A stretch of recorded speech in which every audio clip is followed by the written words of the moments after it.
Hola, my name is Danton Wagner. I come from the United States, specifically the state of Oregon, which is in the northwest, just above California and below Washington. And I'm here today to try to describe how I ended up in this town of Villena, beautiful town near the coast of Alicante. And the story now begins. Approximately 25 years ago, we had an exchange student that came from this town and that lived with us for the summer.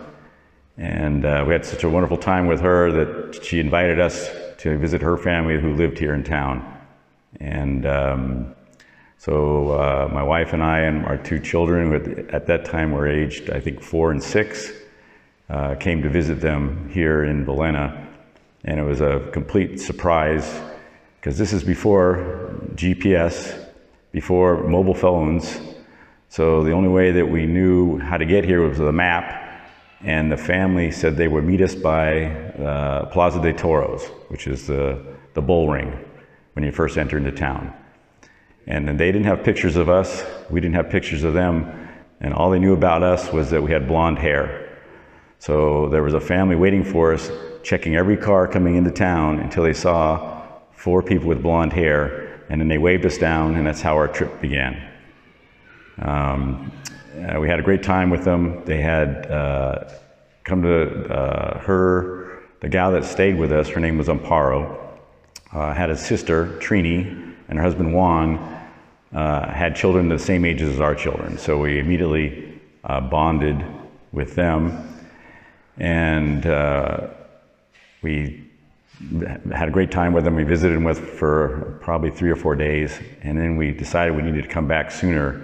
So we came back the next year and had another great time. And at that point, I asked if it would be possible for us to go to school here, our children to go to school. And before you knew it, our children were attending the Carmelitas here in Spain, in this town. And for 2 years we lived here. And that's where I was introduced into the festival for the Moros y Cristianos.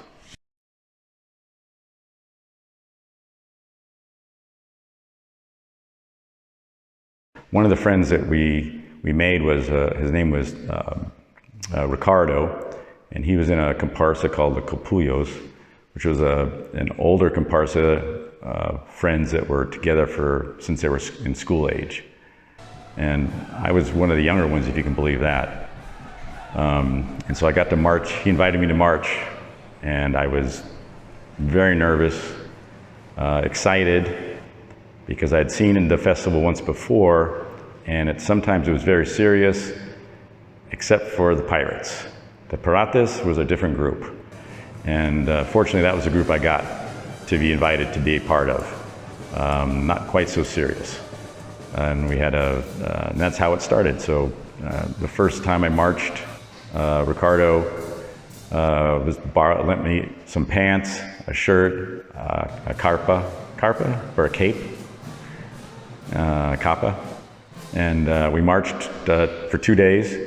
The first march was the afternoon march, and then the next night was the night march.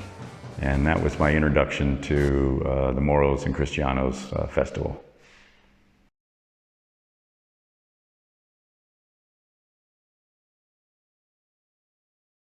Since we've essentially come back every year for the festival, I don't think we've missed a festival in 15 years. And subsequently, I've joined a comparsa, the Pirates, and I'm an official card-carrying member now of the Pirates. And it's been an amazing time. So the last 5 or 6 years, we've invited American friends to come visit us here. And without a doubt, everyone who has seen the festival has come away impressed. It was hard to explain to them how great this festival was until they actually saw it. Because you can show them videos, but it's not the same thing as being here in the town with the music and the bands and the energy. And I explained to them that there's over 12,000 participants in the festival that live here in town. and the town only has 30,000 people. So everybody knows everybody. It's a giant celebration with incredible energy. The bars are open, the restaurants are open. There's lots of local spots where comparsas have their own little parties going on. So whatever part of town you're in, there's always something happening during this festival. And I explain to them that's why they need to come, and when they come, they tell me they want to come again, and they always tell me they want to march.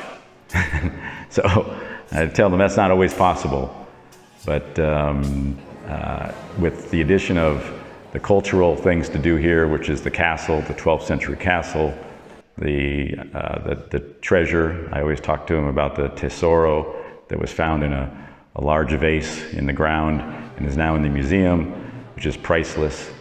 How close you are to the beach if you want to go to Alicante. There's great hiking up in the mountains right behind us. There's natural springs where I go to collect water occasionally. And I would say probably the most important thing is the hospitality or the culture and the welcoming of the people here in Villena. Because without a doubt, I've never met anybody in any town where the people are as friendly as they are here in Villena.